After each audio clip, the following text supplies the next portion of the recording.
لا شيء يبقى كما هو أبدا، الغياب لن يستأذن أحد، ومن الطبيعي أن لا يستمر العطاء للجسد فوق ما هو محدد له.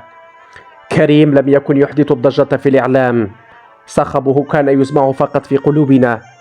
رحيله كان بنفس القدر من الأضواء، خافت قليلا لكنه خلاب، كشاعرية الشموع ذات ألسنة اللهب المتأرجحة وسط حداثتنا، لا يستغنى عنها في لحظة هدوء، وتعدم على سلطتها أضواء العولمة.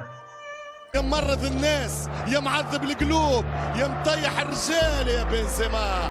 ضاق مشجعو الريال درعا بالخلاص منه في وقت ما، وحين أعلن ذلك انفطرت قلوبهم، بمعناه ليس مجازا، فالفراق مر أجركم الله منه. دافع عن ألوان الريال لأكثر من عقد من الزمن، رفض العروض، تحمل الانتقادات، فكأني أراك بين الحروف السود قابع ثوبا وقد سئمت من وخزه الإبر. الموقع الرسمي لنادي الريال يعلن رحيل بنزيما نهاية الموسم، سيرحل ويبقى شعار الريال ثابتا.